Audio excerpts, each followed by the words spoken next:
Hello and welcome to Insight Ophthalmology. I am Dr. Amrit and I welcome you to another lecture in our corneal dystrophy series.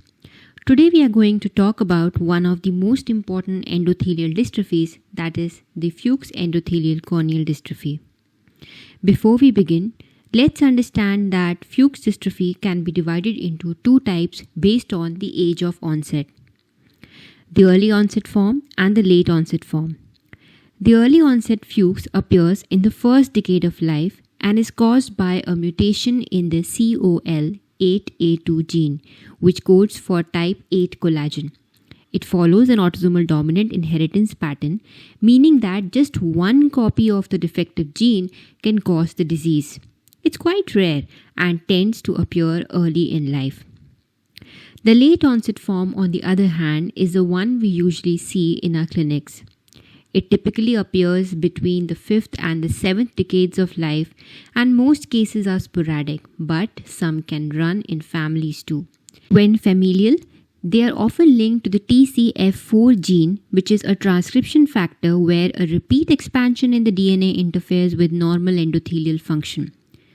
So while the early onset Fuchs is clearly genetic, most of the late onset cases arise from a mix of genetic and environmental factors. Now let's rewind a little back to the year 1910. Ernst Fuchs, a visionary ophthalmologist, described a mysterious corneal condition in elderly women who had cloudy vision and swelling. And remember, this was before slit lamps even existed. Today we recognize this condition as the late onset Fuchs Endothelial Corneal Dystrophy. It's a slowly progressive bilateral disease, typically manifesting in the 5th to 7th decades of life. Most cases are sporadic, though some may follow an autosomal dominant inheritance pattern. And here's an important point: it's more common in females. Women are about 2.5 times more likely to develop the corneal guttae and 5.7 times more likely to develop the corneal edema. These statistics are from the Crash-Merz. Also, keep in mind, patients with Fuchs dystrophy have a slightly higher prevalence of open-angle glaucoma. Now, before we move deeper, let's recall a bit of corneal physiology. The cornea maintains a relative state of dehydration of about 78% water content to stay transparent. If you would like a refresher on that, check out our video on corneal anatomy. The normal endothelial cell count ranges from 2,500 to 3,000 cells per square millimeter, arranged in a beautiful hexagonal mosaic pattern. These cells actively pump out excess fluid from the stroma using the sodium-potassium ATPase pumps, maintaining that delicate balance of clarity.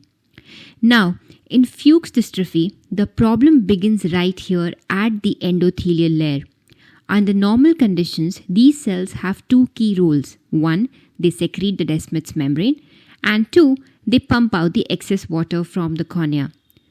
But in Fuchs dystrophy, whether due to genetic causes or sporadic degeneration, these cells start to fail. They become metabolically exhausted, they drop out, and they begin producing an abnormally thick and irregular Descemet's membrane. This irregular membrane shows up as tiny wart-like bumps projecting towards the anterior chamber, and these bumps are called as the guttae or guttata. These guttata or guttata are the hallmark signs of Fuchs endothelial corneal dystrophy. Now, there's another age-related condition where the guttata can appear too, but in that case they are found in the periphery of the cornea. In Fuchs dystrophy, however, they are central. If you know what I'm talking about, drop your answer in the comments below. Histologically, these warts-like excrescences, the guttata, are seen on the Descemet's membrane and are best demonstrated using the periodic acid Skiff stains. You can see them beautifully in the histopathology image shown here. So what exactly happens next? These guttata start pushing in between the hexagonal mosaic of the endothelial cells, and as they do, they push the cells sideways, meaning the cells begin to change their shape. When the endothelial cells lose their uniform hexagonal shape and start showing different shapes, we call that pleomorphism. At the same time, some of these cells die off and the remaining ones try to compensate by enlarging in size. That's called polymegathism. So, as you can see in this image, the blue areas represents the Guttae, and as the endothelial cells deteriorate, the endothelial pump function also starts failing. When this happens, the fluid begins to accumulate in the stroma, leading to stromal edema.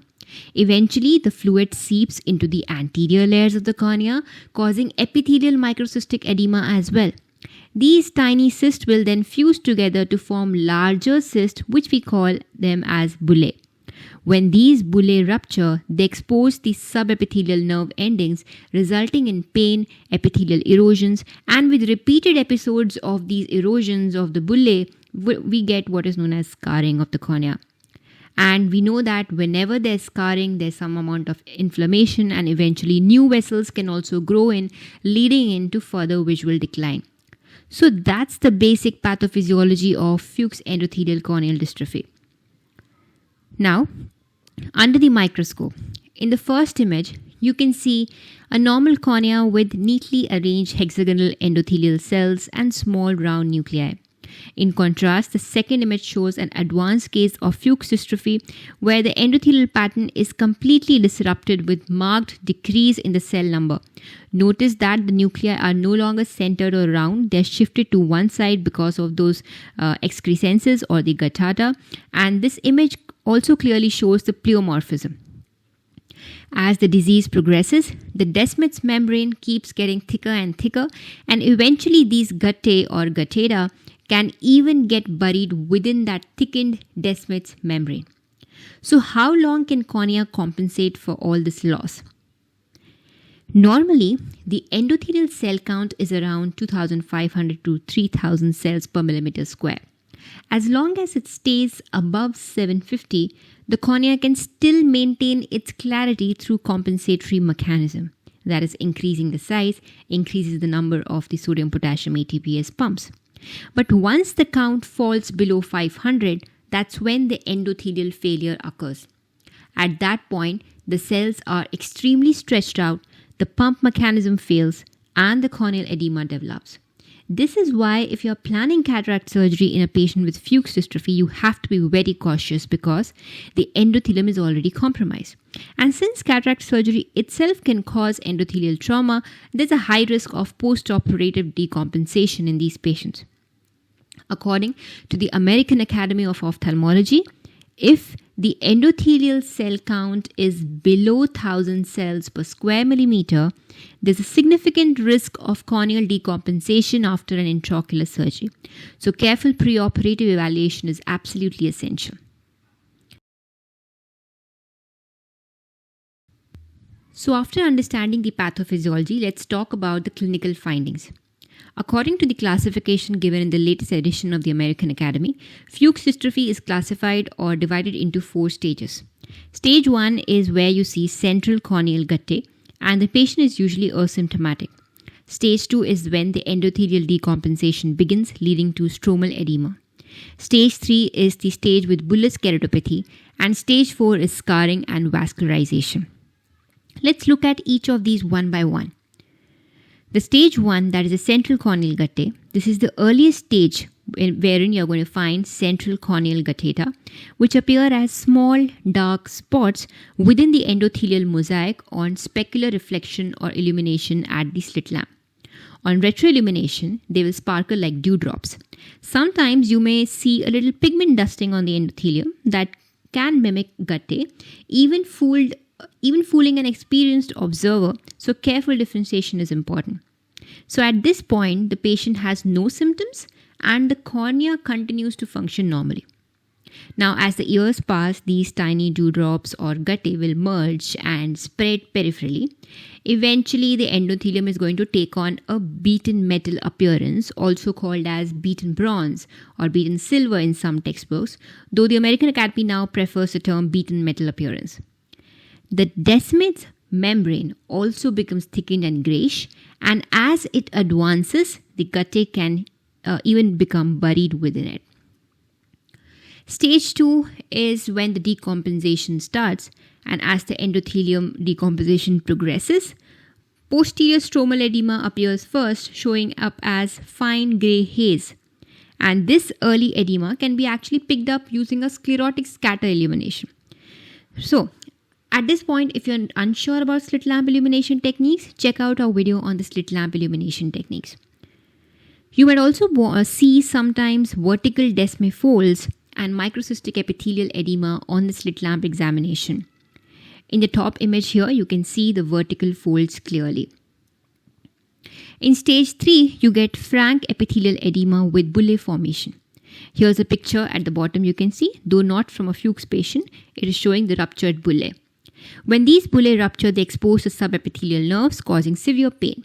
And repeated episodes of bullae rupture eventually lead to subepithelial fibrosis, scarring, and loss of corneal transparency. Next is the stage 4. In advanced stages, the chronic edema, inflammation leads to scarring, ground glass opacity, and sometimes vascularization. So inflammation per se here, I'm not talking about the full-blown inflammation, since we know that dystrophies are non-inflammatory. But the rupture of bullae can incite some amount of reaction leading to vascularization. Thankfully, reaching stage 4 is rare today, thanks to the modern endothelial transplant surgeries like DMEC and DSEC. Now let's talk about what patients experience. Patients often wake up with foggy vision in the morning. And this happens because the corneal edema worsens overnight due to reduced evaporation and decreased corneal detergents while the eyes are closed. As the day progresses, the evaporation increases and the cornea dehydrates a bit, so the vision improves. Those with microcysts are going to develop bullae, which can rupture, leading to painful erosion. Also, there will be surface irregularities, scarring, loss of transparency, all contributing to a blurred vision. A common exam question which is asked is, why is the corneal edema worse in the morning and improves by afternoon? The answer to that is because evaporation decreases at night since the lids are closed and the endothelium pump activity is also lower, that leads to accumulation of the fluid overnight within the cornea. So we discussed about the late-onset Fuchs, but while most cases begin in midlife, there's also a rare early-onset variant. In this form, the Guttae can appear as early as 3 years of age. They are finer, they are more patchy, and they show no gender bias. In these patients, the edema is also unilateral. They may show endothelial polymorphism, but Guttae are sparse and sometimes the condition may even be associated with keratoconus. So this is how you differentiate the early onset Fuchs from the late onset Fuchs. Let's take a quick break. Tell me in the comments 2 conditions where the term beaten bronze is used to describe an ocular structure. Hint, the first one is in the cornea, you've already heard it, and the second one is in the retina. Type your answers below. Alright, moving on to the diagnosis. Fuchs dystrophy can often be clinically diagnosed, but the investigations help confirm and monitor it. The specular microscopy is used to count the endothelial cells and assess the morphology, looking at the pleomorphism and polymegathism. Pachymetry can be used to measure the corneal thickness. Scheimpflug imaging or anterior segment OCT assess the posterior corneal elevation and tomographic changes. Now, tracking this corneal thickness and posterior elevation over time gives you a more reliable indication of endothelial function than the specular microscopy, especially once the Guttae have become confluent. I'm not going to go into the details of the findings that you see in the posterior corneal elevation maps on the Scheimpflug imaging in Fuchs endothelial dystrophy. However, I'll just let you know that it is used for early cases to detect subclinical edema in suspected cases of Fuchs dystrophy. Differential diagnosis. Now this section is slightly advanced, so beginners, you can skip it if you want. Not all Guttae means Fuchs. They can be seen in age-related changes as well. So age-related changes can show you peripheral Guttae, and they are known as Hassel-Henle bodies. Pseudo-Guttae may also appear temporarily due to inflammation or trauma, for example after herpetic keratitis, intraocular infection or surgery. The difference is true Guttae are permanent excrescences of the desmet, whereas the pseudo-Guttae are temporary endothelial bumps that resolve once the underlying issue subsides. To differentiate Fuchs from herpetic deciform keratitis, you look at the dendrites or sometimes the presence of keratic precipitates. It's the KPs that indicate inflammation and that give away the diagnosis. Another important differential is Chandler's syndrome, part of the ICE syndromes, that is the iridocorneal endothelial syndrome. It can also show a beaten silver, beaten bronze, whatever you want to call it as appearance, but it's unilateral and is associated with secondary glaucoma. Also, linear Guttae might be seen in interstitial keratitis, but usually beneath the deep corneal vascularization. Finally, let's touch on the management. We'll start with the medical management and then move on to the surgical options, followed by a brief note on the corneal decompensation risk during the cataract surgery. Under the medical management, we first try the conservative treatment. If the patient experiences morning drop of vision due to corneal edema, we prescribe hypertonic saline drops or ointments, usually in the concentration of 5%. These increase the osmolarity of the tear film and help draw out the fluid from the edematous corneal stroma and epithelium.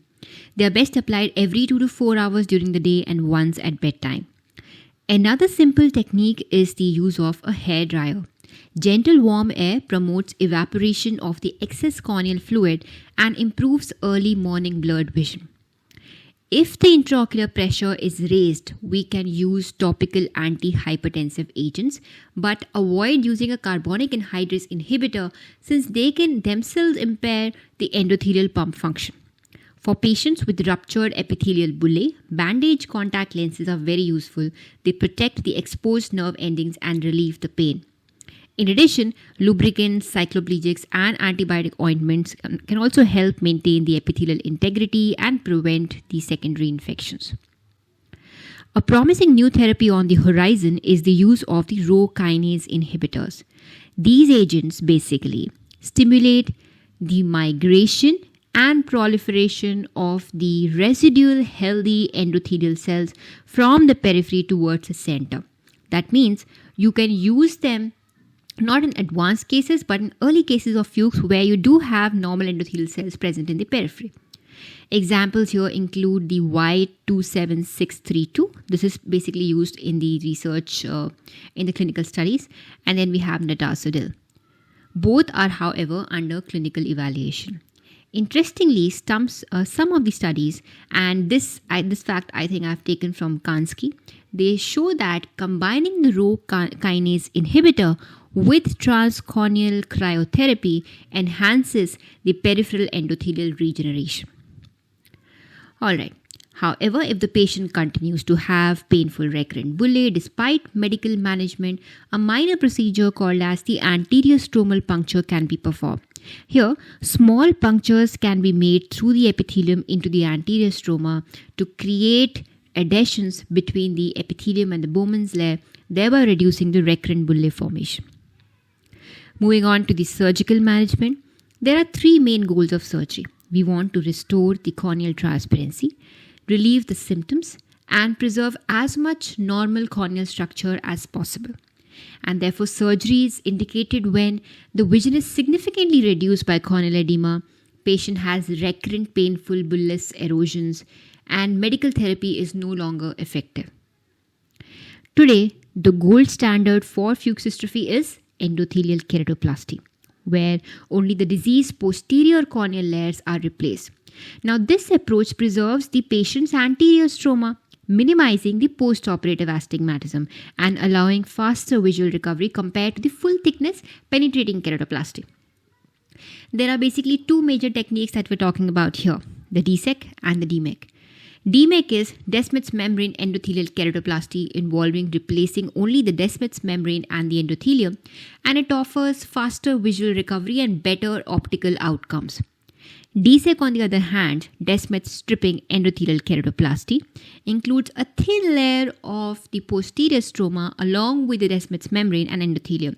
It's preferred when the graft stability is more important than the rapid recovery. A full thickness corneal transplant, that is the penetrating keratoplasty, is now reserved for cases with anterior stromal scarring or severe opacification when the endothelial keratoplasty alone won't restore clarity. However, this PKP carries a higher risk of astigmatism, suture-related problems, and graft rejection. Now, there might be patients who have poor visual potential. Why? Maybe because of retinal problem or an optic nerve disease, and they also have Fuchs. So here the focus shifts from restoring vision to ensuring comfort. So in such cases, procedures like conjunctival flaps or amniotic membrane grafts can protect the surface, reduce the pain, and maintain the epithelial integrity. When comparing the DMEC, DSEC, and PKP, DMEC offers the best visual outcome, least rejection rate, and the fastest recovery, provided the eye is suitable for it. A newer minimally invasive technique is the Desmet stripping only, also known as DWEK, that is desmetorrhexis, without endothelial keratoplasty. Here, the central diseased Desmet's membrane and the Guttae are peeled off, much like the capsulorhexis, without using any donor graft. There are specific indications for DSO. DSO is reserved for mild to moderate Fuchs dystrophy with central confluent Guttae within the 4 mm central zone, and there must be healthy peripheral endothelial cells. The advantages lies in the fact that we are not using graft, so there will be no risk of rejection or donor complication. The limitations is the visual recovery is slower compared to the DMEC procedure. Here it takes 6 to 12 months for complete visual recovery. The success rate is 60 to 80%. However, there might be 20 to 40% of the patients who might still need a secondary DMEC procedure. DSA outcomes can be improved when combined with Rho kinase inhibitors, which enhance endothelial healing and migration. Now let's talk about the cataract surgery in Fuchs dystrophy. This is often a dilemma. Should we operate the cataract first or perform an endothelial keratoplasty? When both the procedures are done in a single sitting, it's called as a triple procedure. That is phacoemulsification plus IOL implantation plus the endothelial keratoplasty, DMEC or DSEC. The American Academy of Ophthalmology suggests that if the endothelial cell count is less than 1000, if the corneal thickness is more than 640 micrometers, and if the central thickness is more than the mid-peripheral thickness, it's better to go with a triple procedure. In other words, if corneal edema is present, it's better to take the patient for endothelial keratoplasty along with the phaco and IOL implantation. Because anyways, if you do cataract surgery, the patient is going to have corneal decompensation later on. The key surgical principles in Fuchs cases include use a dispersive viscoelastic. This is going to coat and protect the endothelium. Also, we must minimize the ultrasound energy, preferably use a torsional phaco. Avoid prolonged irrigation. Keep the flow rates low. Also, if you are just carrying out a cataract surgery, use a hydrophobic IOL, since a hydrophilic IOL risks opacification later on if the keratoplasty is required. These points are taken directly from the American Academy of Ophthalmology Basic and Clinical Science course, so you can refer to the book later on. So that was an overview of the treatment options in Fuchs endothelial corneal dystrophy, from conservative measures to advanced keratoplasty technique. If you found this video helpful, please give it a thumbs up and don't forget to subscribe to our channel.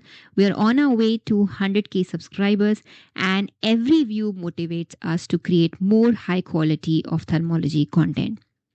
That's all for today. Thank you for watching and have a nice day.